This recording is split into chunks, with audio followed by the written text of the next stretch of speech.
and welcome to Simple Logistics. Today we are going to talk about the new normal in international transport, especially in regards to sea transport and how it affects business worldwide. Let me review the situation with you guys. Until 2019, the sea transport in general had been for a few years very reliable. It had been really cheap, which was like a mainstay of globalization, cheap merchandise going from, I would say, Asia, especially China, to all other markets everywhere. And that all because logistics was very efficient and very inexpensive. With the pandemic, things changed really drastically in terms of prices and reliability. It's kind of like we are back to the 80s or something like that. International transport became much more expensive and it's unreliable because we have delays everywhere. So it's not running smoothly as it was during the 2010s or during the early 2000s. This mainstay of globalization is fading right now. And many people thought that these would be something temporary. Things would go back to normal in a few weeks or something like that. But what we are realizing now is that regarding sea transport, things are not that easy to fix. Sea transport doesn't work as a standalone. It works in tandem with other models of transport like rail, especially in North America.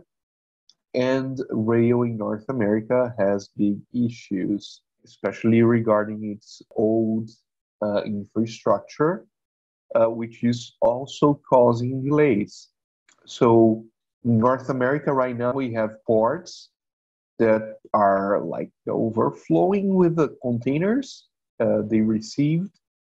And these ports, you have delays at the ports because of labor issues, especially regarding people getting sick with COVID. And so you don't have the full staff working. And this situation has been happening for the last 2 years. So this is one problem. And the other problem is they cannot empty the port terminals because there are not enough truck drivers in North America, and rail is slow and is unreliable.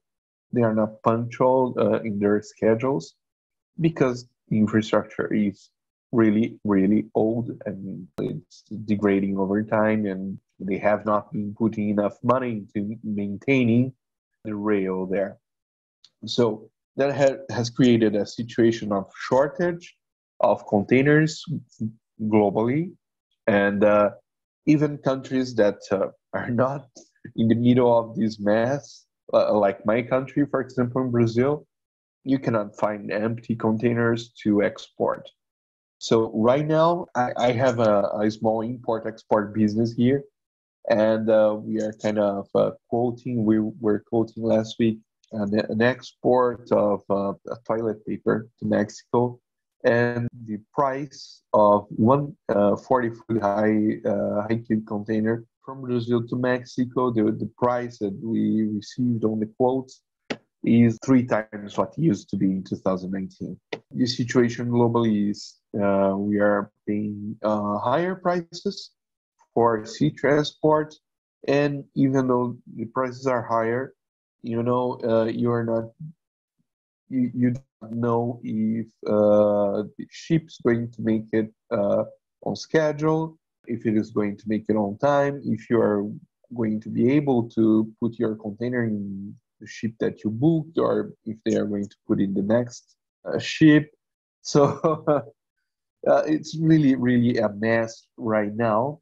And for products that don't have a high value content, like toilet paper, for example, logistics are right now kind of expensive. These case, for example, the logistics would be more than 20% of the cost of the price of the goods that we were planning to export. So this makes the export unfeasible. And I would say for a number of commodities or small, little value added products, the same applies. What we are seeing is a kind of reversing of all the globalization that we saw during the early 2000s and 2010s. Companies looking for domestic suppliers. What we are seeing is more, for example, here in South America, we have a common market, which is Mercosur. We see more trade within the common market. I guess the same happens in Europe. I guess the same happens in North America. What we are seeing is more trade within the common market or with neighboring countries, where logistics is not that difficult and not that expensive. This seems to be a trend, also because prices are taking a lot longer than we expected to get low. The transport prices, we have some indications that it's not going back to the prices that we had before the pandemic. And why is that? One of the reasons is because the number of players in the shipping line industry has been reduced. Some shipping lines have went bankrupt. Some have been purchased by others. So you have now a reduced number of players. They have more market share, more market control, and probably they are not going to work for the same profit margins that they had been working before the pandemic, since we have less competition now. Since this seems to be a longer term trend, to have higher prices in international sea transport, I think we are going to see some higher value added content changing to air transport. Just last week, we heard of a company here in Brazil exporting coffee to the UK, and they shipped by plane their coffee to London.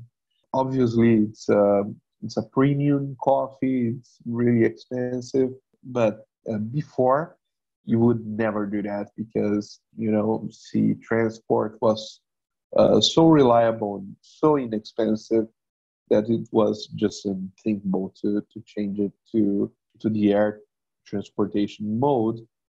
But right now, I think a number of businesses are considering air transport, and especially when it comes to higher value added products, like electronics, mobile phones, video games, or something like that.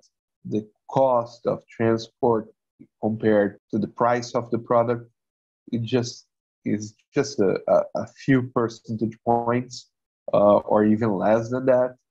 So yeah, it really doesn't make a dent in your profit margin if you change the transportation mode from sea to air. So probably we are going to see some of that moving forward. We are going to see a lot more sourcing domestically, which overall, sourcing domestically is good for the environment. It is overall a good trend. I hope it doesn't bring xenophobia or something like that with this trend. It's important that countries continue to get along, continue to work together. We have a number of global issues like COVID, for example. Vaccination worldwide has to be achieved, so we get rid of it. It only works if governments work together. So I hope they continue to do, even though international trade overall is going to become a little less important domestically, and intra-economic blocks trade is going to ramp up in these next few years. So these were my takes, from this new normal into international logistics and its effects into overall economy and overall supply chain. Okay. Thank you very much. See you guys. Bye.